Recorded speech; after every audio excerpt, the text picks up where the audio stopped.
Amis nationalistes, bienvenue dans ce nouvel épisode de Fréquence Jeunes Nation, l'émission des jeunes nationalistes. Je suis Cédric, j'ai l'honneur d'être aux commandes ce soir pour m'accompagner dans cette émission. La galanterie me commande d'accueillir en premier lieu notre chère Hilda. Hilda, bienvenue. Salut Cédric, salut à tous les auditeurs, j'espère que tout le monde va bien. Je souhaite également la bienvenue à notre ami Jacques. Jacques, bienvenue à toi. Salut à toi Cédric, salut à tous les autres participants, à tous les auditeurs pour cette émission un peu spéciale qui revient aux sources du premier épisode, 1 an déjà. Et pour finir le tour de nos intervenants, bienvenue à notre ami Bruce. Bruce, bienvenue. Merci Cédric, merci à tous. Et puis en avant pour cette édition des 1 an. Chers auditeurs, les 8, 9 et 10 mai se sont tenus à Paris, articulés autour de la fête officielle d'hommage à Sainte Jeanne d'Arc, des événements splendides qui ont permis au mouvement nationaliste d'asseoir ses positions sur la scène politique à qui sait la scruter. À l'occasion d'un tridome joannique, ce ne sont pas moins de 4 événements qui étaient programmés. Agora des Cariatides le 8, Forum de l'Europe et Cénefem le 9, hommage nationaliste à Sainte Jeanne d'Arc le 10. J'ai commencé les présentations de mes camarades par notre chère Hilda, donc par galanterie mais aussi par souci du respect de la chronologie de ce tridome joannique. Commençons par parler de l'Agora des Cariatides, qui a rassemblé une belle assemblée mais aussi une liste très intéressante d'intervenants français et étrangers. Hilda, la parole est à toi. Oui, alors effectivement, il y a eu une agora qui s'est tenue à Paris le vendredi 8 mai. Le thème de cette agora était le féminisme et féminité.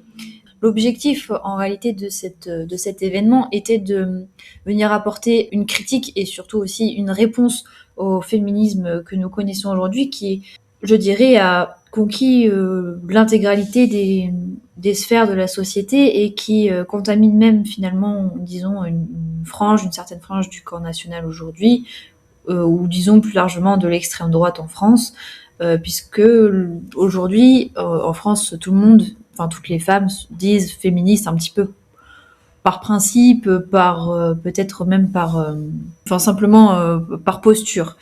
Donc cette agora s'est très bien déroulée. Il y a eu plusieurs militantes, plusieurs personnalités qui se sont succédées, qui ont pu prendre la parole. Je peux vous donner un peu la liste des personnes qui ont pris la parole. On avait la responsable des Cariatides, Hélène Grimaldi, qui a pu introduire cette agora. On a eu Aliette Bertin, qui est la porte-parole de la Marche pour la vie, qui a organisé la marche pour Quentin de Ranc cette année, donc épouse du militant Elliot Bertin, actuellement en détention. On a eu une mère de famille nombreuse qui est aussi responsable associative, Edel Nobley. On a eu Maëlys Rivière, qui est une militante nationaliste révolutionnaire du groupe Luminis, groupe à Paris. Anne Brassier, qui est auteure. Et nous avons eu aussi plusieurs militantes étrangères, notamment une militante grecque de l'Aube dorée, une militante polonaise du mouvement NOP, Renaissance nationale de Pologne, qui est aussi docteur en philologie. On a une militante hongroise du mouvement de résistance hongroise, le HVIM. Qui parlait français. Oui, qui parlait français, qui s'appelle Boglarka Iles, et qui parlait effectivement français. On a eu une représentante espagnole, une militante espagnole, Jennifer Amaro, du mouvement Democracia Nacional en Espagne. Et enfin, nous avons eu un prêtre catholique qui est venu aussi apporter le point de vue finalement de l'Église catholique, puisque la France est un pays catholique, de tradition catholique, et qui a pu venir apporter son point de vue. Et j'ai été aussi invitée à prendre la parole pour clôturer cette agora. Je dois dire que les discours étaient particulièrement enrichissants, ils se complétaient tous très bien. Je pense que les participants, les personnes qui étaient présents ont pu apprécier. Il y a eu aussi des échanges qui ont été rendus possibles puisqu'il y avait des pauses pendant l'agora qui permettaient aux gens de rencontrer les intervenants, de discuter, de se rencontrer aussi. Donc c'était très, très intéressant. Je pense que tout le monde a pu apprécier cet événement. En tout cas, on a eu de très bons retours sur cette agora. C'était aussi l'occasion d'avoir quelques stands qui étaient présents. On avait Amitié Action Française qui avait un stand, Luminis avait un stand, la librairie Logos aussi. On avait Projet Chaos, un artiste bien connu. Puis nous avions bien sûr les stands des nationalistes et des Cariatides, et je crois que je n'oublie personne. Il y avait aussi Inès Bambam qui avait un stand. Donc des stands assez variés aussi, donc une ambiance assez conviviale. Je trouve que cet événement a été vraiment une très belle réussite. Surtout que c'était la première édition de cette Agora des Cariatides. Oui, alors je profite pour effectivement dire que c'était une réussite, que ce soit sur le thème, parce que il y a beaucoup de critiques sur ce qu'on appelle le féminisme de droite, ou ce que les gauchistes appellent des fois le fémonationalisme, mais la critique c'est bien, la réponse est proposer autre chose, une alternative c'est mieux. Et effectivement, cet événement, on l'espère, déjà a permis à beaucoup de gens de connaître les situations et les positions du mouvement nationaliste dans toute l'Europe, mais doit servir d'impulsion pour appeler à des actions concrètes. Alors il y a plusieurs sujets, notamment sur l'avortement, sur la natalité en baisse, sur la vision de ce qu'apporte la femme au mouvement militant, et bien évidemment donc la complémentarité homme-femme. Il est à savoir que des entretiens ont été réalisés avec différentes intervenantes et aussi les intervenants le lendemain. Alors, il y a une question que j'aurais posée quand même, si je voulais être un petit peu taquin, c'est considérant que l'Agora des Cariatides avait pour but de réunir des militantes ou des femmes ou jeunes filles engagées dans le combat pour la défense de la féminité et non pas du féminisme, on peut s'étonner de la présence d'un abbé. N'aurait-il pas été plus pertinent d'avoir une mère abbesse ou une mère prieure d'une communauté de religieuses, donc de femmes en fait, pour être là?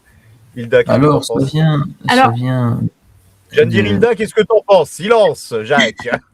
Jacques, laisse les femmes parler. On parle de l'agora, la parole est aux femmes pour une fois. Donc non, je rigole en disant ça parce qu'en fait, effectivement, le prêtre était le seul intervenant masculin. Tous les autres étaient des femmes.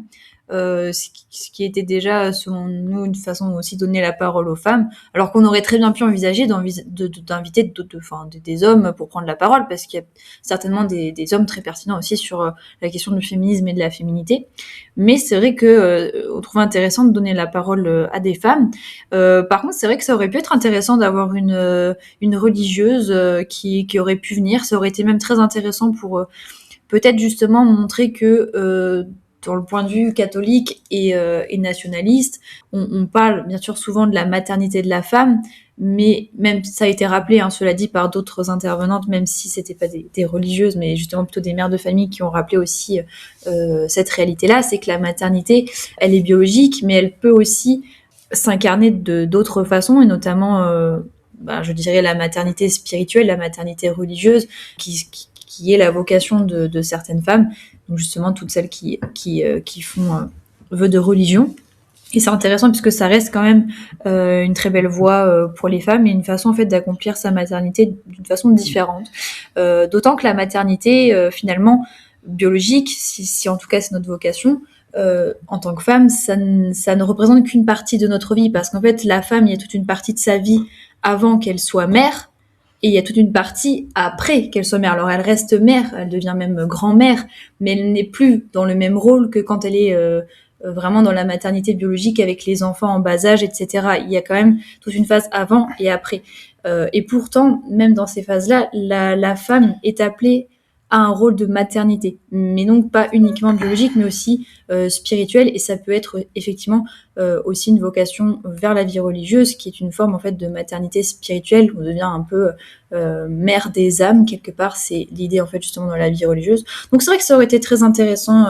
Il faudrait y penser s'il y a une prochaine édition d'inviter une religieuse, si c'est possible. Alors je sais pas trop si c'est aussi facile que d'inviter un abbé, puisque les religieux sont plus dans les couvents, donc les sorties sont plus difficiles, mais c'est vrai que peut-être une prieure d'une école pourrait envisager de faire ce déplacement. Mais c'est vrai, bien vu. Je pense que la raison essentielle pour laquelle on a invité un religieux, en l'occurrence le père Joseph, c'est parce qu'évidemment, en ce qui concerne l'Église, un homme est plus autorisé à représenter de manière plus officielle la position officielle de l'Église, car c'était, je pense, l'objet. C'était l'objet de son intervention.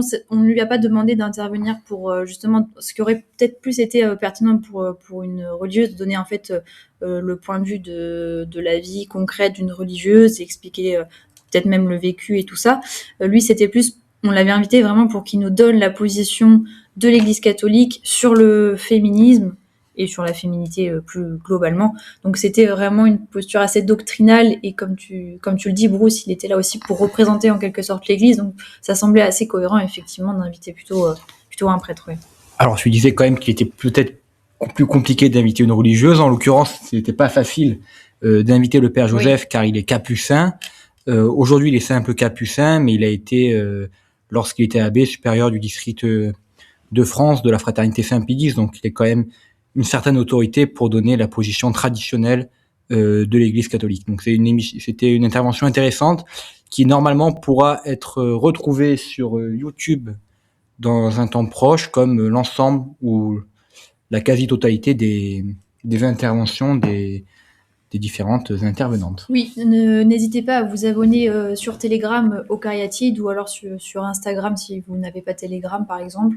De toute façon, nous mettrons les liens des enregistrements dès qu'ils vont paraître sur YouTube, comme ça vous pourrez très facilement les retrouver. Voilà.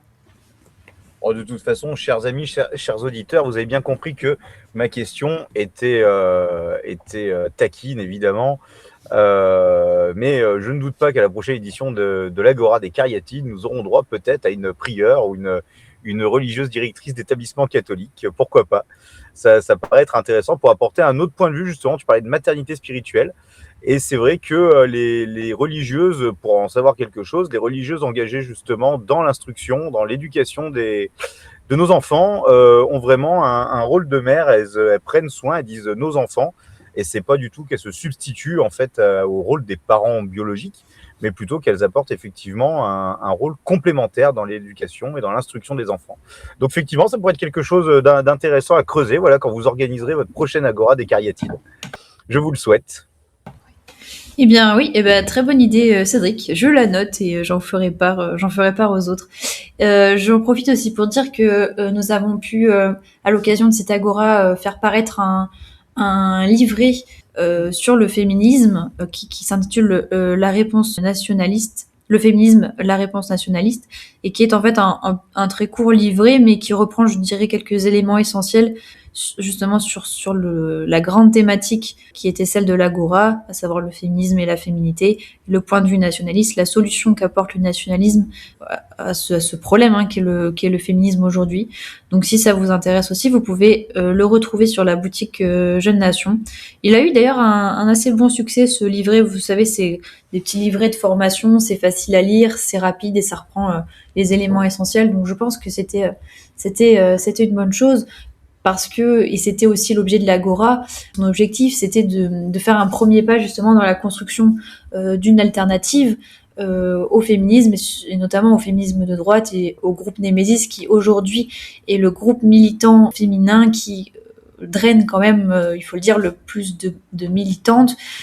Beaucoup de jeunes militantes sont engagées à Némésis tout en militant à côté dans des soit des groupes NR, soit des groupes identitaires, des groupes locaux, et elles vont avoir cette adhésion souvent à Némésis un peu par défaut.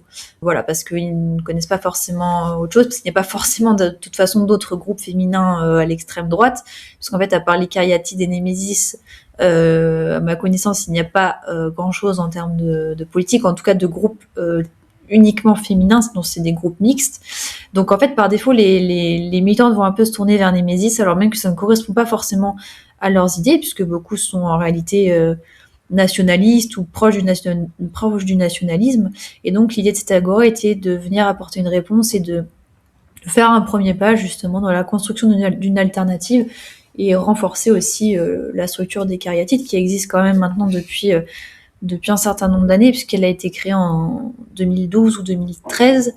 De tête, je ne sais plus, mais ça fait quand même quelques années, plus longtemps que Némésis. C'est un groupe qui est plus ancien que Némésis, ça je le rappelle à nos auditeurs qui peut-être ne le sauraient pas. Donc, même si nous n'avons peut-être pas toujours eu autant de succès en termes numériques, même si je pense que la tendance va probablement, et je l'espère, s'inverser ces prochains mois, voire années, les Cariatides ont quand même une inscription dans la durée que n'a pas encore Némésis.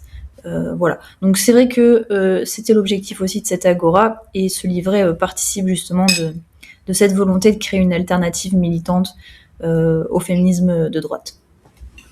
Je précise, le nom précis du livret, c'est « Piège du féminisme, la réponse nationaliste ». Voilà, c'est ça le titre. Voilà.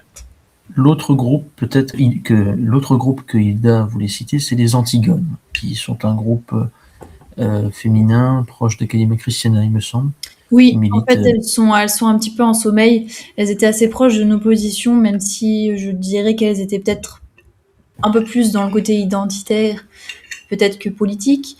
Mais bon, enfin, c'est surtout que là, elles sont en sommeil actuellement, puisque nous avions fait une tentative de prise de contact justement avec les Antigones il y a de ça 1 ou 2 ans, je ne saurais plus dire exactement, pour leur demander justement si elles étaient encore actives, pour voir si on pouvait collaborer avec elles, puisque ça semblait être quand même une initiative intéressante et qui ne se disait pas féministe justement.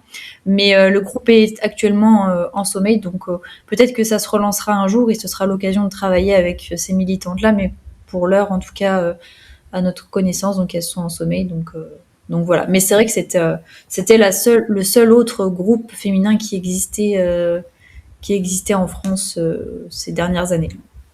Je tiens à dire aussi que le succès des Mésis s'explique aussi par leurs actions coup de poing médiatiques. Donc ça, c'est un sujet à voir sur comment les Cariatides pourraient, sans imiter le style, puisqu'il faut se distinguer, et il y a sur d'autres thèmes, réussir à provoquer le débat, y compris à attirer parfois l'hostilité des médias, mais vous savez, c'est ce que disait Jean-Marie Le Pen, qu'on parle de moi en bien ou en mal, tant qu'on parle de moi, c'est bien. Donc il faudrait que les Cariatides peut-être s'inspirent de certaines actions de Némésis tout en ayant une doctrine nationaliste. Voilà.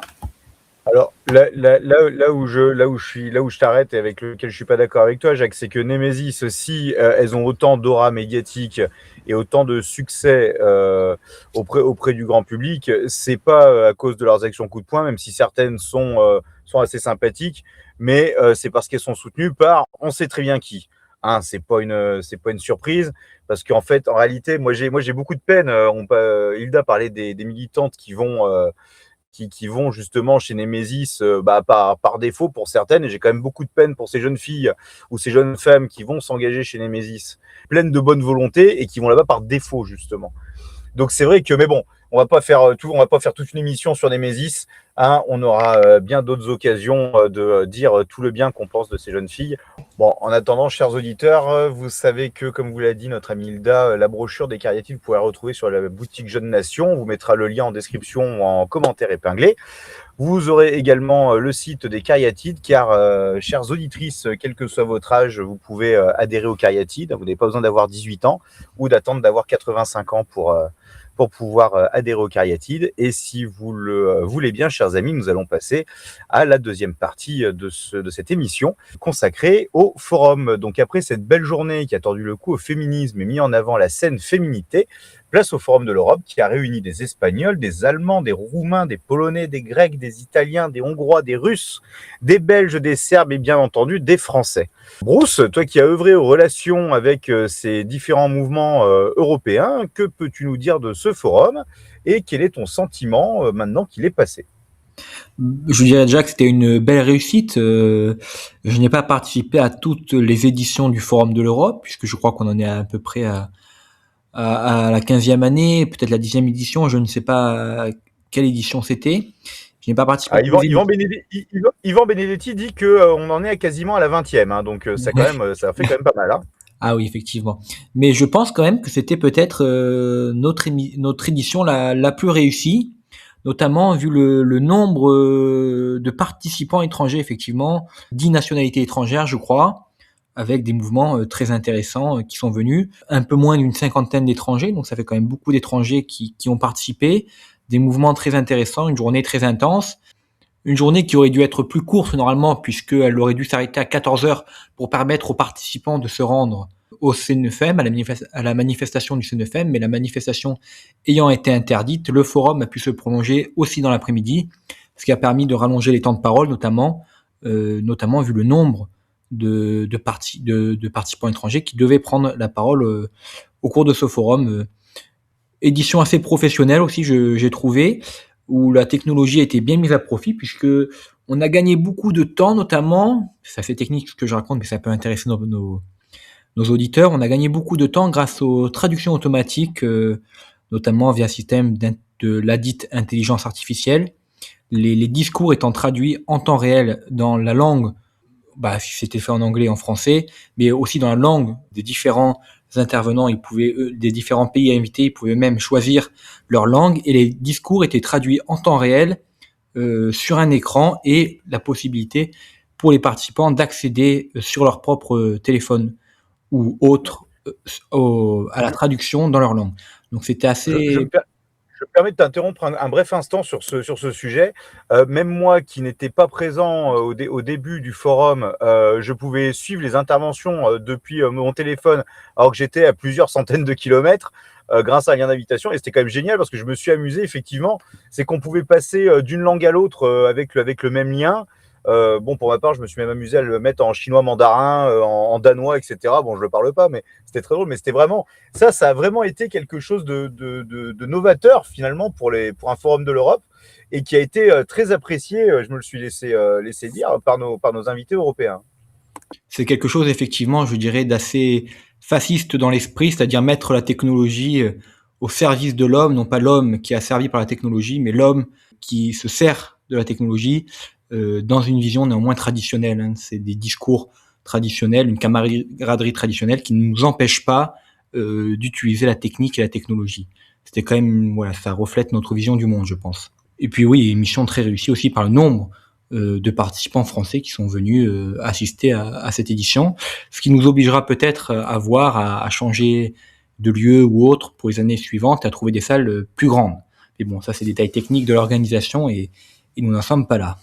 Je précise, puisqu'il faut quand même parler, que le sujet du forum était No Wars for Israel, et il faut bien qu'on parle du thème de ce forum dans un contexte particulièrement, adéquat, puisqu'on parle notamment des guerres menées par l'entité sioniste en Iran, donc une attaque judéo-wanki contre les Iraniens, leur souveraineté, le génocide effectivement en cours dans la bande de Gaza, et aussi je tiens aussi à rappeler que des actions hostiles aux nations par Israël, en bref, le lobby israélien qui invite, les différents lobbies sionistes qui invitent les pays européens à sacrifier des hommes et des ressources pour des guerres très lointaines auxquelles ils n'ont aucun intérêt de participer. Et je rappellerai aussi effectivement le fait à quel point est-ce que le Judapo, proche d'Israël, a lutté contre le nationalisme de manière très violente. Bruce l'avait rappelé sur l'émission sur Jeffrey Epstein avec le Congrès juif mondial qui avait milité pour interdire l'aube dorée, ce qu'ils n'avaient pas réussi à faire parce qu'il est interdit en Grèce d'interdire une structure, mais en tout cas ils avaient obtenu de l'arrestation des chefs. Le Jobbik était visé, mais c'est démocratisé, donc ça n'était plus nécessaire, mais voilà. C'était franchement une belle réussite, et je précise aussi que nous avions des Finlandais qui étaient présents à cet événement, pas du mouvement de résistance nordique puisqu'il est interdit en Finlande, mais du mouvement qui a été créé après cette interdiction. Si vous me permettez, chers amis, j'aimerais quand même revenir sur la liste des invités qui ont été annoncés par le journal Jeune Nation, parce que le Forum de l'Europe est organisé sous l'égide du journal Jeune Nation.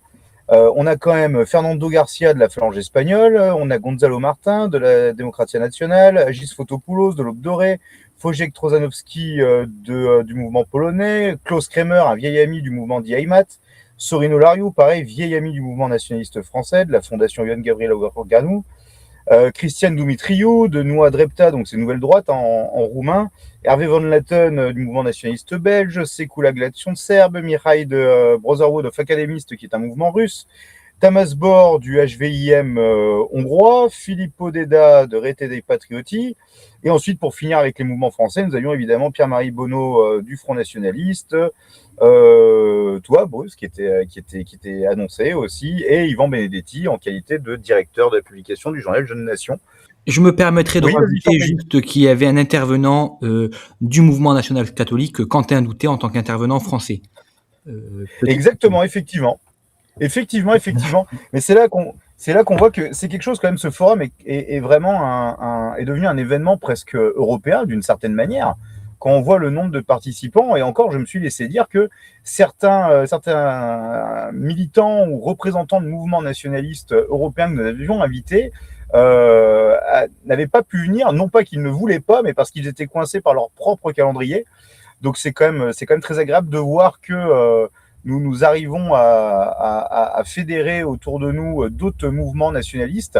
Effectivement, on arrive à fédérer d'autres mouvements. D'ailleurs, d'autres mouvements qui n'étaient pas sur la liste avaient des participants qui étaient venus pour le Sun FM et qui étaient venus à notre forum. Donc, il y avait d'autres étrangers qui n'étaient pas sur la liste. Et nous sommes en contact, bien sûr, avec d'autres mouvements étrangers qui étaient invités, qui n'ont pas toujours pu venir. Ce qui est intéressant avec ce forum, c'est que ce n'est pas simplement la réunion de 3, 4, 9 bols de quelques pays européens. C'est véritablement des mouvements qui ont une certaine histoire, une certaine importance dans leur pays. D'ailleurs, le thème était important, No War for Israel, parce que c'est vraiment la ligne de fracture entre une extrême droite qui se veut institutionnelle et les nationalistes. Les nationalistes qui parfois ont des représentants dans les institutions. Jacques a parlé notamment de l'Aube dorée et du Jobbik, qui avait une grande importance historique. Eh bien, je tiens à noter que dans notre forum, il y avait l'Aube dorée qui était présente, l'Aube dorée qui sont des vieux camarades et avec lesquels nous avons repris de très bonnes relations, puisque la répression en France à la suite de la dissolution de l'œuvre française et la persécution en Grèce de l'Aube dorée avait un peu affaibli nos relations du fait que c'était compliqué pour les uns et les autres de se déplacer, mais les relations étaient reprises et elles sont très bonnes. Donc il y avait notamment Agis, c'est une relation, il y avait 3 ou 4 personnes de l'Aube dorée, je crois, à ce forum. Il y avait notamment Agis Fotopoulos, qui est membre du comité central d'Aube dorée, donc un poste très important après celui du chef de l'Aube dorée, Nikolaos Mikalolakos. L'Aube dorée qui avait quand même fait 10%, je crois, ou qui avait approché les 10% lors de certaines élections, qui avait eu une trentaine de députés sur 300 au Parlement grec, donc l'Aube dorée qui représente quand même quelque chose qui a eu un poids électoral et qui a eu un poids tout court dans la vie politique grecque. Tu parlais du Jobbik, alors bien sûr le Jobbik s'est diabolisé, mais néanmoins une frange authentiquement nationaliste du Jobbik a résisté et aujourd'hui existe en Hongrie, c'est le mouvement Miazank, qui est la 3e force politique de Hongrie actuellement, qui a fait 7%, je crois, et qui est véritablement la 3e force politique de Hongrie. Le parti du Premier ministre sortant, Viktor Orban, qui est actuellement le 2e parti. Le 3e parti, c'est Miazank, avec lequel travaille le HGIM, le mouvement de résistance hongrois. Miazank et le HGIM font de nombreuses manifestations ensemble. On peut même dire que HGIM a une dimension plus militante et un peu moins électorale, mais ça ne l'empêche pas du tout de travailler avec la 3e force politique de Hongrie. Donc, ça resitue un peu ce forum quand même. On a quand même des organisations qui ont une certaine importance. Et d'ailleurs, la délégation hongroise, tout le monde a pu le noter, elle était assez professionnelle dans sa tenue, dans ses moyens de communication, puisqu'ils filmaient beaucoup. Finalement, on a l'impression qu'ils ont mieux communiqué que nous, parfois sur notre propre événement. C'est une délégation un peu modèle. Ils arrivent tous très propres, habillés de la même manière. À imiter lors de... Voilà, là, je t'interromps parce que tu es presque en train de dire que nous, on arrive comme des clodos à nos propres événements. C'est quand même scandaleux. Ils ont été impressionnés par notre organisation. Non, ils ont été impressionnés par notre organisation. Mais il faut dire que quand on va à l'étranger, nous ne sommes pas toujours aussi professionnels. Bien que nous sommes professionnels quand nous allons à l'étranger, mais en termes de communication ou autre, nous ne sommes pas toujours aussi efficaces. Et c'est d'ailleurs quelque chose que je note pour l'ensemble des événements qui ont lieu cette année, c'est que dans les communications, vous pouvez visionner d'ailleurs les vidéos résumées de l'Agora des Cariatides, la vidéo résumée du Forum de l'Europe, les futures vidéos qui vont sortir des différents discours des intervenants européens, la vidéo de l'AJAN ou même la vidéo du comité du 9 mai, on observe dans le camp nationaliste une véritable prise en main de la communication et une communication qui est très professionnelle. Notamment, je pense à la vidéo du CNFM qui est très professionnelle, à la vidéo de la Jeanne d'Arc qui est très professionnelle, et c'est très intéressant puisque pendant un certain temps, les nationalistes avaient du retard, notamment sur le camp identitaire, qui était meilleur en termes de communication, notamment en communication audiovisuelle. Notamment, on le sait, un peu comme Némésis, c'est les soutiens, on va dire. Ça rejoint le thème du forum d'Israël.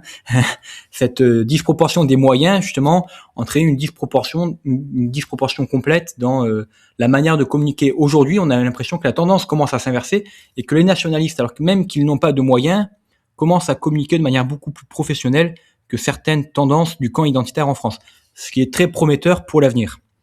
Mais revenons un peu justement aux différents étrangers qui justement représentent quelque chose. Donc les Grecs qui représentent un mouvement important, les Hongrois aussi qui représentent un mouvement important, la phalange espagnole qui par son histoire est bien sûr un mouvement incontournable et qui en ce moment même a un véritable regain d'intérêt en Espagne. Il y a eu récemment des élections de Une élection en Andalousie avec une augmentation de 256% des votes, 5000 votes. Et puis la veille de notre forum avait lieu à Madrid une grande manifestation pour la remigration qui a rassemblé des milliers de jeunes, ce qui était inimaginable en Espagne il y a quelque temps. Donc véritable mouvement qui regagne une importance sur le terrain. Il y avait le mouvement Noua Drepta qui a des députés en Roumanie. Il y avait Hervé Van Laten qui est un vieux camarade belge. Il y avait l'Action serbe qui, pareil, en Serbie, commence à prendre une importance considérable. Oui, j'avais pu moi-même participer avec Hilda à une de leurs manifestations, un type CNFM, on va dire, pour hommage à un militant qui a presque doublé par rapport à l'année précédente. Il y avait les Polonais de la Renaissance nationale polonaise qui travaillent avec Grégoire Braun, qui a quand même fait 7% en Pologne, ils appartiennent au même environnement militant. Je parle beaucoup d'élections finalement, alors que ce forum n'était pas du tout dans une dimension électorale, même tout l'inverse, mais c'est pour montrer que même d'un point de vue électoral, d'un point de vue institutionnel, c'est des mouvements qui ont un poids militant, une cohérence doctrinale, une importance sur le terrain. Ce n'est pas une simple réunion de 3-4 nostalgiques, c'est véritablement un événement qui devient, j'ai envie de dire, de plus en plus incontournable sur la scène militante en Europe, sur la scène nationaliste en Europe. Tu m'excuses Cédric, je voudrais revenir sur les Hongrois. Et je tiens aussi à préciser qu'ils ont pu d'ailleurs, peu de temps après, aller rendre hommage à Lajos Márton sur sa tombe, puisque Lajos Márton, grand militant d'abord hongrois et français, est enterré en France. Et Maxime reparlait donc d'Action Serbie. L'un des intérêts aussi de venir à ce genre d'événement avec plusieurs délégations étrangères, c'est que on peut aller vérifier les rumeurs, les dires qui sont dits sur ces mouvements. Et donc, avec le camarade d'Action Serbie qui a fait un discours extrêmement sympathique, j'ai pu échanger sur différentes choses, leur relation avec un autre mouvement serbe qui s'appelle Omladina 151, et d'autres sujets. Et j'aimerais revenir aussi, puisque le sujet étant No War for Israel, sur le fait que nous avons pu échanger sur le Judapo, notamment à l'Est, en Ukraine, qui est lié au Judapo, on le sait pour des raisons évidentes, par son président. Et bon, pour résumer, le Serbe s'étonnait, parlait en anglais, donc je prends un accent légèrement british, que certaines personnes s'émoustillent sur des symboles tels que la swastika, mais vont décéder pour la Began David. Donc voilà, c'était une discussion très intéressante avec nos camarades européens, et on peut dire que, comme dit Maxime, ce n'est pas une réunion nostalgique ou de vieux cons, pour parler vulgairement, mais véritablement une coordination des différents mouvements nationalistes européens. Donc c'est une fierté d'y avoir participé. Et encore une fois, je remercie tous ceux qui sont venus et qui ont participé à ce succès. Quand on voit justement la poussée des mouvements nationalistes qui ont véritablement une doctrine dans certains pays européens, je parle sur le plan électoral, c'est-à-dire qu'ils décident en fait d'investir le champ électoral sans rien renier de la doctrine ou de leur radicalité. Ça laisse quand même un bon espoir pour le front nationaliste qui est en train de se créer donc chez nous en France sur la volonté finalement du mouvement nationaliste présidé par Ivan Benedetti. On peut penser que ça augure de bonnes choses pour l'avenir en ce qui concerne notre territoire national. On peut l'espérer, bien qu'on sache qu'en France, c'est évidemment plus compliqué. Tout est plus verrouillé au niveau électoral. Tout est fait pour favoriser certaines écuries politiques. Je pense même, par exemple, aux européennes. Il était pour nous évidemment impossible d'obtenir un député européen, puisqu'il fallait faire, je crois, 5% en France. En Italie, de même, un mouvement nationaliste n'aurait pas pu obtenir un député européen, puisqu'il faut faire minimum 4%, tandis qu'en Allemagne, le mouvement Die Heimat pouvait lui-même espérer obtenir un député européen. Il suffisait de faire 1%. Je crois qu'ils ont déjà eu des députés européens. D'ailleurs, le mouvement Die Heimat, ancien NPD. Donc évidemment, ça mobilise plus les personnes au niveau électoral, puisque lors des dernières élections européennes, Diaimat a quand même fait un score assez conséquent, qui ne lui a pas permis néanmoins d'obtenir un député, mais il est plus facile de mobiliser lorsqu'il y a une possibilité de victoire. En France, nous, dans notre démarche électorale, qui n'a rien d'électoraliste, c'est une action coup de poing dans le domaine électoral, c'est une action qui a vocation à nous faire prendre de l'importance, à nous faire connaître, et surtout, plus encore, à faire connaître nos idées. Mais il est plus difficile quand même de mobiliser en France que dans d'autres pays, parce qu'il n'y a pas cette chance de victoire, en tout cas à court terme, dans des échéances électorales pour des nationalistes non reniés. Néanmoins, effectivement, ça inaugure de bonnes choses, je pense, en France. Il y a un dernier sujet, vu qu'on parle du Forum de l'Europe, que je voudrais aborder, c'est l'ISL, donc l'International Sovereignist League. Vous m'excuserez, chers auditeurs, pour mon accent anglais effroyable. Donc l'International Sovereignist League, les paladins, paladins, il n'y a pas les en anglais, qui rassemble quelques-uns des mouvements nationalistes étrangers, dont nous, Français d'ailleurs, qui étaient présents à ce Forum de l'Europe. Est-ce que tu peux nous faire une très brève explication en fait de cette nouvelle Ligue internationale finalement, qui n'est pas, je le précise pour nos auditeurs, excuse-moi Bruce, qui n'est pas un internationalisme des nations. Attention, ce n'est pas du tout l'objectif. Non, effectivement. Donc oui, c'est une ligue, c'est une alliance entre mouvements nationalistes qui cherchent à défendre la souveraineté dans leur propre pays, dont l'objet justement c'est une ligue qui est dit souverainiste. Ça veut dire l'objet de cette ligue, c'est de promouvoir le fait que chacun doit être maître chez soi. C'est l'inverse d'un internationalisme. Donc c'est une ligue qui a été bien mise en avant lors de ce Forum de l'Europe. Néanmoins, je tiens à rappeler que le Forum de l'Europe a toujours été un événement qui regroupait différents mouvements qui n'étaient pas forcément membres d'alliances, qui était également le cas cette année. Tous les mouvements n'étaient pas membres de la Ligue des Paladins. Les Paladins, c'est un beau nom qui reprend la geste des chevaliers de Charlemagne, hein, les Paladins de Charlemagne. Donc c'est véritablement toute une imagerie chevaleresque qu'il y a derrière. D'ailleurs, l'emblème même de cette Ligue des Paladins, c'est ce salut romain où on se serre les avant-bras avec deux avant-bras armés de chevaliers qui forment avec une couronne d'épines qui symbolise bien sûr la couronne du Christ sur la croix, une croix celtique qui est l'emblème du nationalisme, j'ai envie de dire du nationalisme universel, de ce nationalisme du 21e siècle. Donc c'est vraiment un bel emblème, celui des Paladins. Donc cette journée du Forum de l'Europe regroupait différentes organisations qui sont membres de cette Ligue des Paladins et différentes organisations qui ne sont pas membres de la Ligue des Paladins. Cette Ligue des Paladins, elle est née en septembre dernier lors d'une réunion en Russie, à Saint-Pétersbourg, à l'invitation de ce mouvement russe qui était présent à notre forum, la Fraternité des académistes. Cette ligue n'est pas un mouvement russe, c'est une ligue de différents pays, notamment européens, mais ça va même au-delà de l'Europe, puisqu'il y a également membres de cette ligue des pays d'Afrique du Sud, des pays d'Amérique latine, en Argentine, au Brésil. Donc c'est un mouvement qui va au-delà de l'Europe, même si son centre de gravité c'est l'Europe, puisque c'est une alliance qui regroupe des pays du monde blanc, et que le centre du monde blanc c'est bien sûr l'Europe, cette vieille Europe.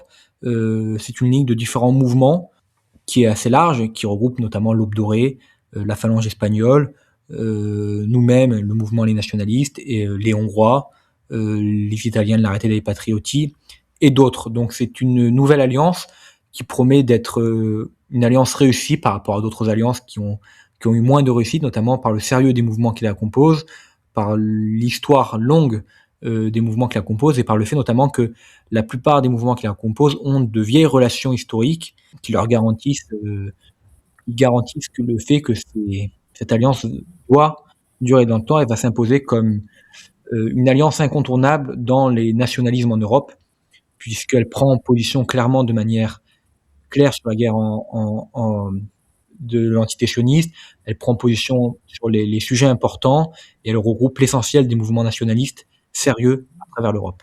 Il faut préciser même que cette ligue n'est pas du tout eurasiste, elle est anti-eurasiste puisqu'elle considère que la Russie fait partie du monde européen et que la Russie doit être et rester un pays blanc et chrétien. Donc c'est une ligue qui est anti-eurasiste et donc qui n'est pas du tout sur des positions douguiniennes sur ce principe-là. Une ligue qui est composée exclusivement de partis nationalistes et dont Douguin n'est pas en soi membre. Hein. L'Aube dorée, la Phalange espagnole, nous-mêmes, ne sommes évidemment pas des partis eurasistes. C'est une simple campagne de diffamation. C'est une ligue qui regroupe l'essentiel des partis nationalistes qui ont eu, qui ont et qui auront une importance dans la politique de demain. Oui, et pour ceux qui s'intéressent à la doctrine eurasienne, vous pouvez retrouver sa description par M. Christian Boucher dans l'entretien qu'il a accordé à Jeune Nation. Et avant de terminer, je précise que le camarade finlandais s'appelait Jesse Tornianen. Bon, de toute façon, chers auditeurs, vous pourrez retrouver sur le site de Jeune Nation, évidemment la vidéo de présentation du lancement de la Ligue des Paladins qui s'est faite à l'occasion effectivement du Forum de l'Europe, mais qui a été présentée à la presse, notamment lors de l'hommage nationaliste à Sainte Jeanne d'Arc, dont nous parlerons plus tard dans l'émission. Si vous le voulez bien, chers amis, chers camarades, nous allons passer au CNFM qui, depuis 3 ans, se trouve particulièrement sous les feux des projecteurs et de la justice, qui chaque fois est autorisé aux grandes dames des gauchistes, mais qui s'est avéré cette année interdit. Mais avant de vous laisser la parole, afin de revenir sur cette interdiction et l'ambiance hallucinante qui fut celle de Paris Intramuros à cette occasion, permettez-moi la lecture de cet extrait issu d'archives militantes au sujet du CNFM. Et voilà, il est arrivé ce jour de l'année que le tout Paris redoute. Ce jour terrible où des hordes de blonds aux yeux bleus, bien propres sur eux et disciplinés, vont envahir la capitale comme la Wehrmacht il y a 80 ans. Ils ont en plus de ça l'outrecuidance de défiler dans les rues, tête haute, calme, au son du tambour et brandissant leurs bannières devant les yeux effarés de ces individus interchangeables, métissés, complètement abrutis par ce monde du virtuel qui les submerge tel un raz-de-marée. Le lieu de cette démonstration de force présentée comme fasciste n'est pas choisi au hasard. Port-Royal. Rien que le lieu de rendez-vous rappelle des heures sombres, des temps où les peuples étaient plongés dans les ténèbres en attendant l'action salvatrice de 1789. Elle est belle, cette jeunesse qui se rassemble et qui montre qu'une autre voie est possible. La voie du souvenir, certes, mais aussi la voie du courage et de l'abnégation.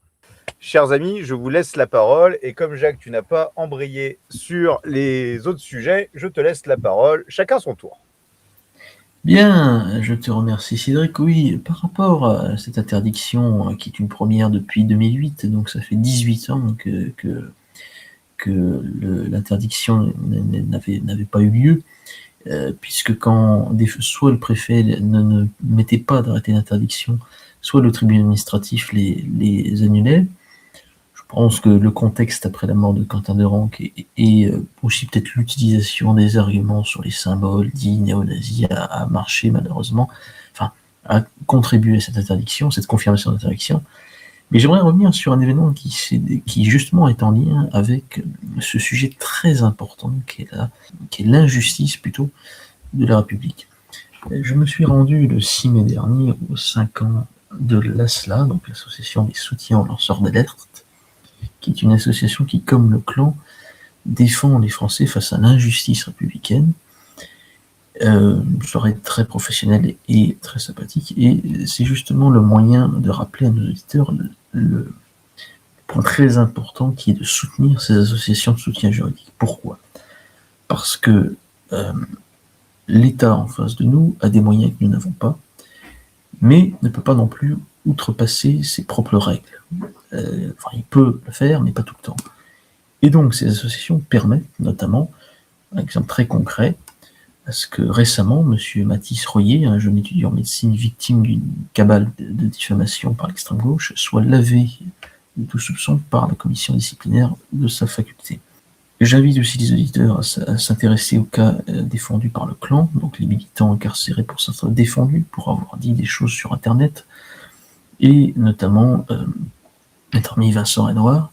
Donc tout ça pour dire que cette association, comme le clan ou l'ASLA, qui est plus récente, et qui elle est plus portée sur les milieux identitaires et partis institutionnels, bien qu'ayant des positions de doctrine différentes, sont tous les deux à soutenir, puisqu'il faut avoir ce qu'on appelle l'esprit de système. C'est-à-dire que si un identitaire est condamné pour des faits qui ne vont pas être condamnés, par exemple pour des choses sur Internet, il est bien évident que les nationalistes vont être une cible potentielle qui viendra après et inversement. Donc c'est pour ça que j'invite, et ça fait peut-être une petite nuance par rapport à l'émission dernière, l'ASLA est une association qui, bien qu'elle n'ait pas forcément les mêmes positions, partage le même combat contre cette injustice, et notamment là récemment en défendant un vieux commerçant qui est attaqué pour s'être défendu face à des brigands. Voilà. Donc effectivement, et autres moyens de soutien, donc il y a les dons, certes, et l'achat dans la boutique Le Drapeau Noir pour le clan plus spécifiquement. Je redonne la parole aux autres intervenants, et je précise que sur Jeune Nation, il y a un article sur Jean-Louis Tixier-Vignancourt où est mentionné l'ASLA et le clan, ainsi que quelques noms dans le milieu des avocats qui défendent les Français face à la justice républicaine. Alors effectivement, là on a parlé de l'aspect juridique, finalement, l'interdiction de la commémoration du CNFM, et des associations qui peuvent entrer en marche, se mettre en marche pour agir sur le plan judiciaire, sur le plan légal. Mais il faut savoir que cette année, alors les années précédentes c'était pareil, il y a un village antifasciste qui se faisait à quelques centaines de mètres. Je m'étais amusé à regarder sur la carte exactement, sur Google Maps, où était déclaré le village antifasciste, et il était de mémoire à 600 ou 700 mètres, donc c'est à pied, c'est un saut de puce de Port-Royal, donc là d'où devait partir le CNFM. Mais ça a donné quand même une scène très hallucinante dont nous avons été à l'occasion du Forum de l'Europe un peu victime d'une certaine manière, puisque la manifestation, la commémoration, l'hommage à Sébastien Desieux a été interdit. Ça a été la chasse aux FAF par les forces de police dans tout Paris, intramuros, tout ce qui ressemblait de près ou de loin à un militant à minima patriote, voire nationaliste, et je ne parle pas des gars habillés comme des sapins de Noël, comme certains peuvent l'imaginer, c'est-à-dire en parabout, c'est bretelles blanches et jeans retournés, se faisait plus ou moins immédiatement contrôler, voire interpellé par la maréchaussée. C'est quand même une situation assez hallucinante. On était presque dans des cas de rafle. C'était quand même impressionnant.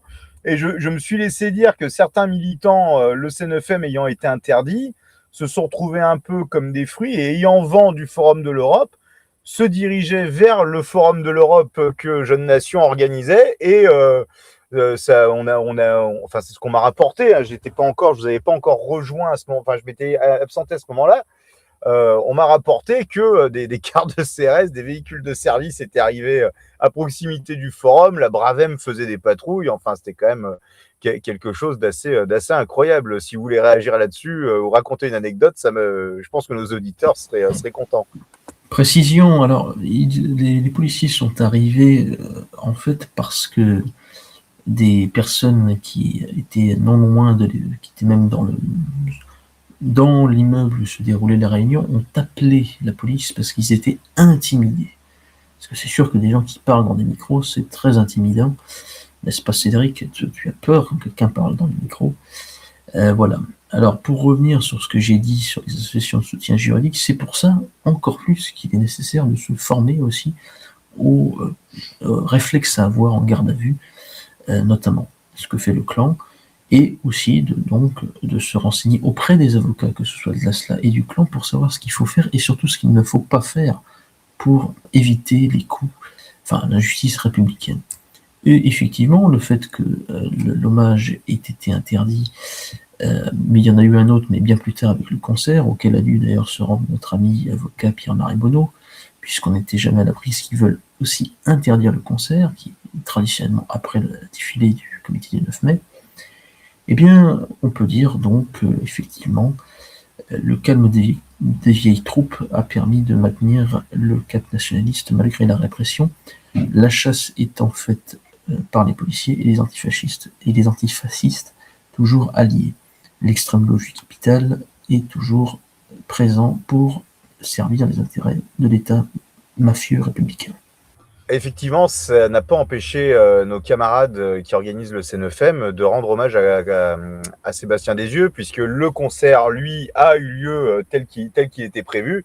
Et à l'issue du concert, les militants, les participants présents pour le CNFM sont allés dans un champ, tout simplement, en fait, avec des torches, les tambours, les bannières, pour rendre hommage à notre aîné dans le combat, Sébastien Desieux.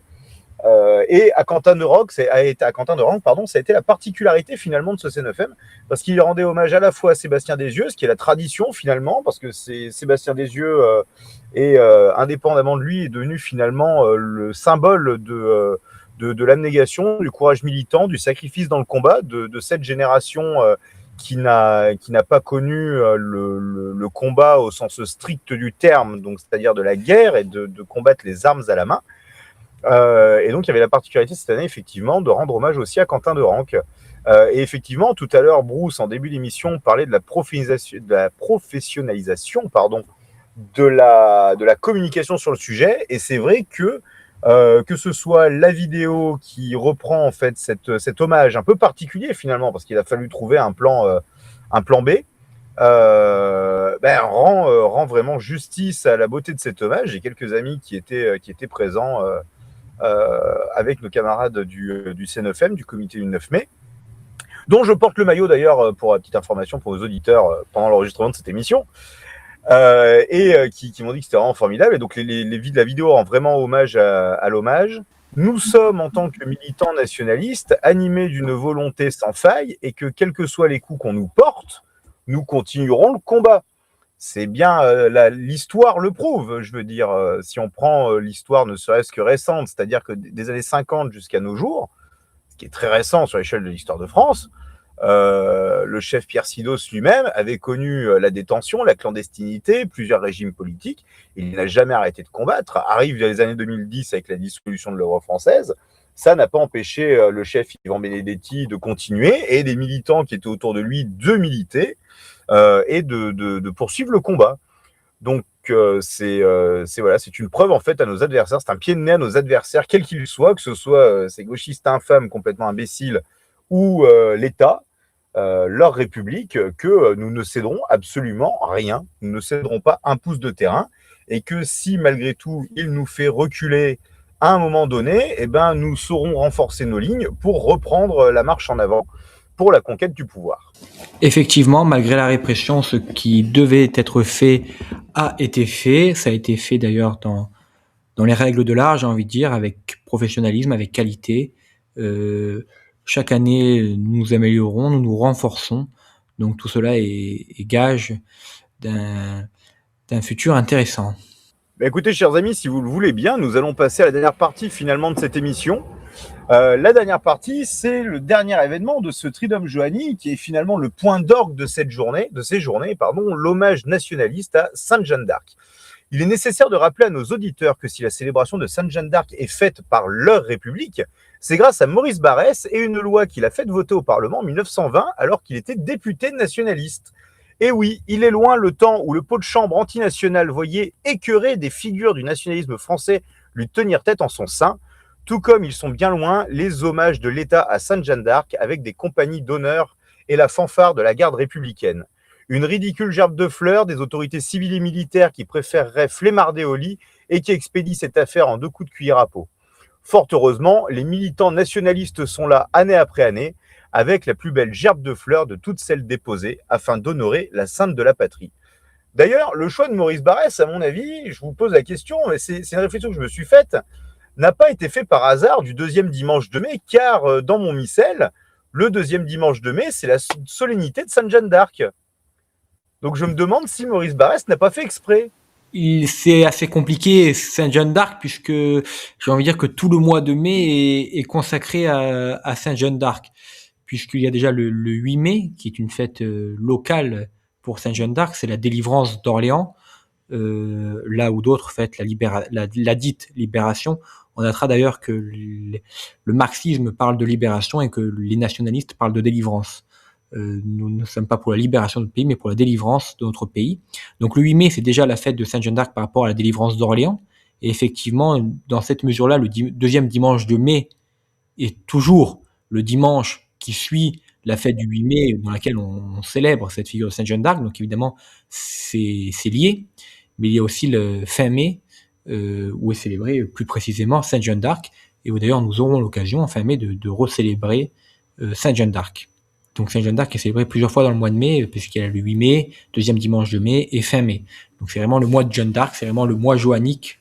On a envie de dire, c'est le mois de mai, on dit que c'est le mois de Marie, mais pour un Français, c'est également le mois joannique. Et je dirais que pour les femmes, finalement, c'est quand même un mois aussi de la féminité, puisque nous avons la Sainte Vierge et puis Sainte Jeanne d'Arc en tant que française, donc un grand mois aussi pour les femmes françaises, puis pour la France en général. Et le mois de mai, c'est aussi là qu'on a la fête des mères, je vous le rappelle. Voilà, donc chers auditeurs, si vous avez une maman à honorer, je vous rappelle que à la fin du mois, c'est la fête des mères. Il est vrai que c'est d'ailleurs toujours sympathique d'un point de vue militant de monter sur Paris pour fêter ces événements autour du deuxième dimanche de mai. Cette année d'ailleurs, vous noterez que le titre de cette émission est Triduum Joannique, puisque nous avons fait 3 jours d'activité autour justement de la figure de Sainte Jeanne d'Arc. Mais c'est toujours agréable pour un militant, justement, ce deuxième dimanche de mai, il recommence à faire beau un peu partout en France, même si c'est la première année où, pour moi, il y a eu de la pluie à la fête de Sainte Jeanne d'Arc, le deuxième dimanche de mai. C'était pas arrivé les années précédentes. C'est toujours sympathique de monter sur Paris avec le printemps qui revient, et finalement un peu la Renaissance. Finalement, nous allons célébrer Jeanne d'Arc, cette grande figure de la Renaissance française, de ce renouveau français, de cette délivrance française. C'est toujours très sympathique de remonter sur Paris à cette période-là de l'année. Oui, et effectivement, le mois de mai commence alors. De partie de la France honore Jeanne d'Arc dès le 1er mai.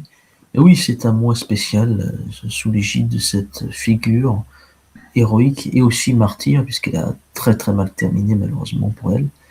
Mais voilà, c'est quelque chose qui est intéressant à mettre en avant. Le désespoir n'est pas permis tant que l'espérance est dans nos cœurs. Tu fais bien d'ailleurs, Diego, de signaler que j'avais oublié en mentionnant les dates de Jeanne d'Arc que certains célèbrent Jeanne d'Arc dès le 1er mai, puisque c'était Jean-Marie Le Pen, qui notamment pour des raisons, j'ai envie de dire bassement électorales, avait choisi de célébrer la fête de Jeanne d'Arc le 1er mai, parce que ça lui permettait d'être entre 2 tours d'élection, de faire une grande manifestation populaire le 1er mai, et ça lui permettait aussi également de faire, raison un peu plus doctrinale pour le coup, un contre 1er mai marxiste, c'est-à-dire le 1er mai c'est aussi la fête du travail et des travailleurs, qu'en tant que nationaliste et disciple de la révolution nationale du maréchal Pétain, nous célébrons également. C'est aussi la fête des travailleurs, et donc ça lui permettait de lier le côté national avec Jeanne d'Arc au 1er mai. Mais évidemment, les nationalistes, pour des raisons évidemment historiques, célèbrent, eux, Sainte Jeanne d'Arc le deuxième dimanche de mai, puisque c'est une fête qui a été véritablement arrachée à la République. Il faut relire toute l'histoire des Camelots du Roi, tous ces emprisonnements et autres, qui ont permis notamment de faire célébrer Jeanne d'Arc, d'arracher véritablement cette fête à leur République, même si nous n'avons pas obtenu un jour de la semaine, nous avons obtenu qu'un dimanche, qui est forcément un jour où on ne travaille pas, ou en tout cas où à une époque on ne travaillait pas. Nous avons obtenu cette fête légale qui, juste après le 14 juillet, ou qui même à égal niveau avec le 14 juillet, est véritablement la fête française de la République ou de leur République. C'est une fête officielle de leur République, la fête du patriotisme.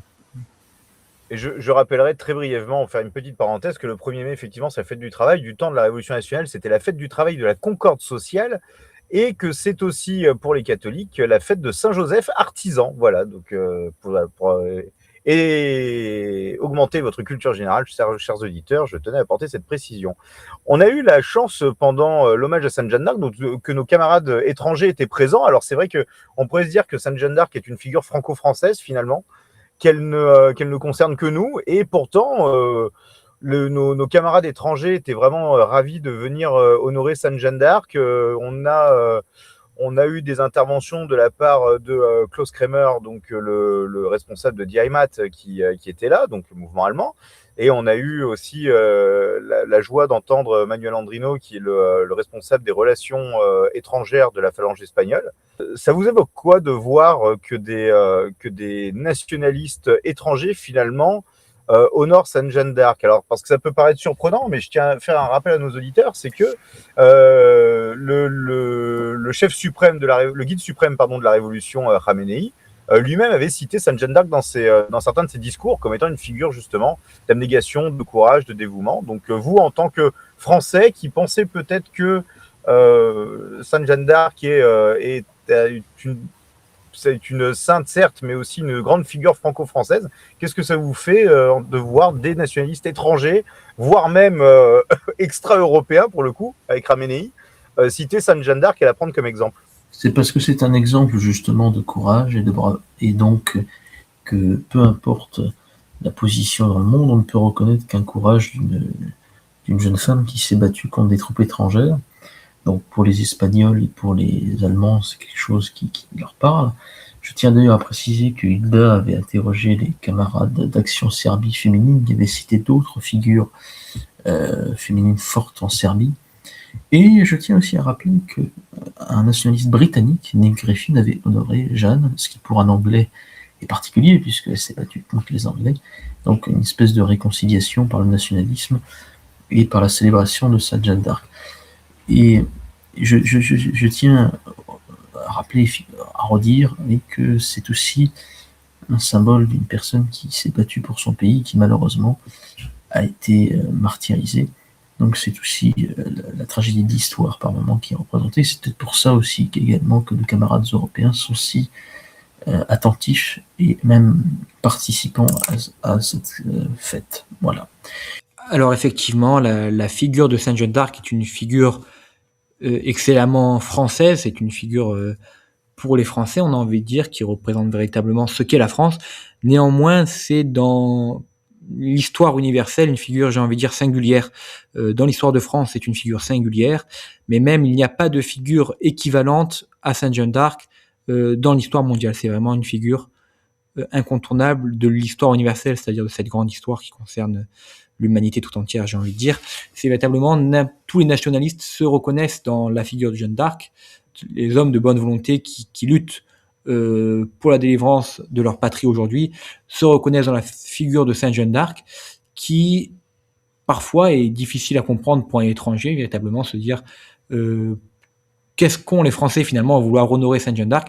Mais derrière cette difficulté parfois à comprendre, il y a aussi une véritable fascination pour ceux que nous sommes collectivement en tant que Français de la part des étrangers lorsqu'il y a cette figure de Sainte Jeanne d'Arc. Il est vrai que les étrangers apprécient beaucoup de venir rendre hommage à Sainte Jeanne d'Arc lorsqu'on leur propose de porter les fleurs à la statue, lorsqu'on leur propose de faire un discours.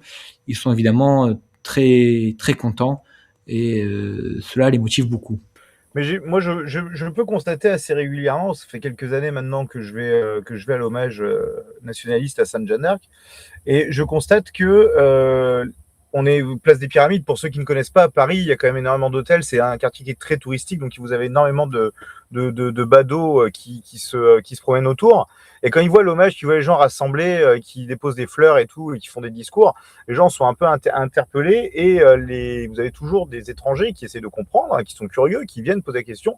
Et quand on leur explique, même moi avec mon mauvais anglais, qui leur explique qui est Sainte Jeanne d'Arc et pourquoi on l'honore, ils sont tout de suite estomaqués, si j'ose dire. Donc c'est vrai que c'est quelque chose qui touche profondément les gens à travers effectivement au-delà de nos frontières françaises. C'est quand même quelque chose d'intéressant. C'est vraiment une figure, effectivement, comme tu le disais, Bruce, qui est singulière.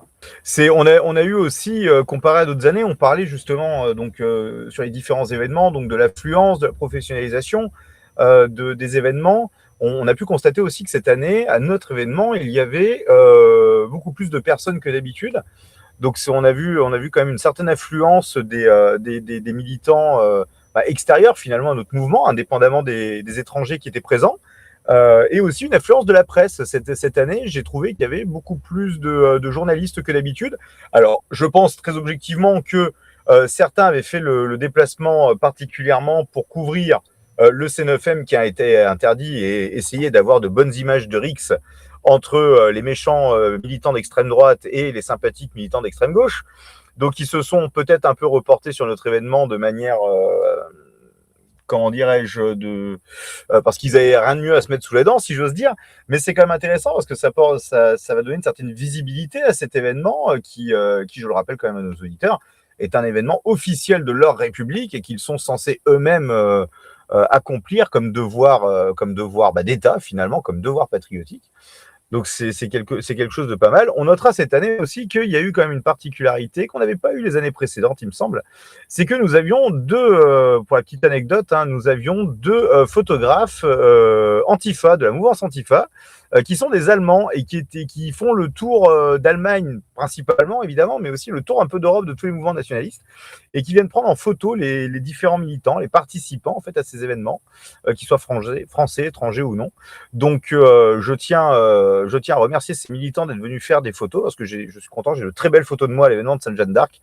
Alors, comme vous vous en doutez, chers auditeurs, lorsqu'on participe à ce genre d'événement, on ne pense pas particulièrement à faire des photographies, encore moins des égo-portraits, comme disent nos camarades québécois, donc des selfies, vous l'aurez compris, mais on pense plutôt à se recueillir, à passer un bon moment avec ses camarades et à faire ce pourquoi nous sommes présents, à savoir honorer la sainte de la patrie. Je tiens, oui, effectivement, l'influence était assez importante. On voyait, alors, il y avait notamment plusieurs personnes qui avaient participé aux autres événements. Maëlys de Luminis était présente, nos amis européens étaient présents, avec la Ligue des Paladins qui a pu déployer une banderole à la fin. I.S. Torianen et son ami étaient présents. Camarades serbes, espagnols, allemands, polonais, hongrois étaient présents et ce fut une forte réussite. Et bien justement, d'ailleurs, c'est l'occasion et russe, je ne sais plus si notre camarade russe était présent, mais en tout cas, l'association des Paladins a pu se montrer, l'Alliance Paladin a pu se montrer également aux yeux de la presse, et ça, je pense que Cédric ne me contredira pas, c'est une excellente chose pour présenter cette alliance. Pareil, Bruce ne contredira pas sur cela. Donc, conclusion, quand on veut, on peut, et ce bel hommage est un beau cadeau pour cette sainte de la patrie qui, malheureusement, a été martyrisée. C'est d'ailleurs un hommage assez prometteur, puisque nous avions eu, il y a quelques années, quelques difficultés à l'organiser. Effectivement, nous avions déjà été interdits, nous avions dû décaler dans le 13e arrondissement. Pour ceux qui s'en rappellent, je ne sais plus s'il y a 2-3 ans, mais ça avait été assez épique. Du coup, évidemment, il y avait moins de personnes, on ne pouvait même plus se rendre place des Pyramides, puisqu'on avait été interdit.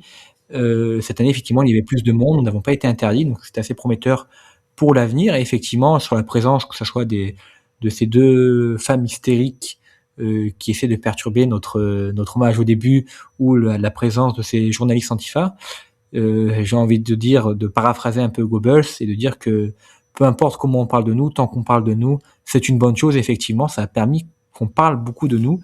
Les vidéos où le service d'ordre, dont, petite révélation, fait partie Cédric, et qui expulse de manière courtoise mais virile ces deux femmes de la place, ont fait énormément de vues sur les réseaux sociaux. Donc c'est une bonne chose.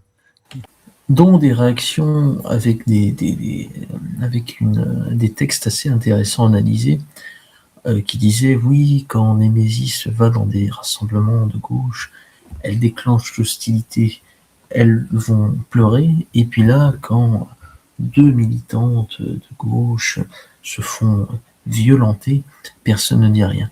Alors notez à quel point les antifascistes adorent jouer sur les mots. Non, c'est pas Némésis déclenche l'hostilité, elles se font lyncher par des nervis d'extrême gauche, et les vidéos sont là pour le montrer, c'est véritablement des lynchages, y compris un service d'ordre. Et là, les deux gauchistes en question ne se sont pas fait frapper, elles se sont fait dégager, mais elles n'ont pas reçu de coups, et d'ailleurs si elles en avaient reçu, elles n'auraient pas pu continuer à crier après que les policiers les expulsaient de l'endroit où était l'hommage. Donc on voit bien, la mythomanie et l'antifascisme sont vraiment liés très fortement. Alors, je ferai quand même une précision sur ce que tu viens de dire, Jacques. Elles ont été dégagées fermement. Je fais pas ça pour des questions de justice ou quoi que ce soit, c'est juste que le rôle d'un service d'ordre, je vais l'expliquer à nos auditeurs comme ça ils comprendront, c'est que le rôle d'un service d'ordre en réalité, c'est de sortir d'un événement déterminé qui se passe soit sur la place publique, soit dans un lieu privé, dans un lieu clos, des éléments perturbateurs et au besoin de les remettre aux autorités compétentes. En l'occurrence, nous étions sur la voie publique. Il y avait de nombreuses forces de police en présence cette année. Je pense que il devait pas être serein vis-à-vis notamment de l'interdiction la veille du C9M. Je pense qu'il devait s'attendre à voir tout le cortège du C9M qui arrive devant la statue de Sainte Jeanne d'Arc, je pense.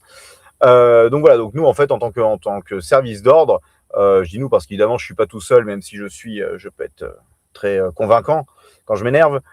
Mais non, nous notre rôle c'est justement de prendre cette perturbatrice. Bon, c'était juste deux greluches un petit peu, voilà, qui ont voulu se donner un sentiment de frisson révolutionnaire avant d'aller boire un match à la thé dans le 16e. Qu'on a dégagé fermement parce qu'ils avaient rien à faire là, surtout pour gueuler des inepties. Mes chers auditeurs, vous pouvez d'ores et déjà voir la vidéo de récap de l'hommage à Sainte Jeanne d'Arc où on aperçoit très brièvement ces deux greluches. Et voilà, et on les a sortis et les CRS présents ont pris le relais parce que c'est leur boulot et de toute façon ils sont payés avec mes impôts, donc au bout d'un moment qu'ils fassent le taf et qu'ils ne viennent pas m'emmerder. Voilà. Bah écoutez, chers amis, si vous n'avez plus rien à ajouter sur ces différents événements, je vous remercie pour votre participation à cette émission. C'était un petit peu long, chers auditeurs, je m'en excuse. En attendant, je vous remercie pour votre écoute. Je vous invite à vous abonner, mettre un pouce bleu, laisser un commentaire afin de pousser la visibilité de notre émission. Je porte à votre attention qu'il y a un an, lorsque nous lancions cette émission, le premier épisode était consacré aux différents événements nationalistes organisés dans Paris autour de la fête de Sainte Jeanne d'Arc. Nous pouvons dire que nous avons déjà fait une révolution, si on emploie les termes anciens de l'astronomie, en attendant d'obtenir la victoire totale de la Révolution nationale. Chers auditeurs, je vous dis à très bientôt sur Fréquence Jeune Nation.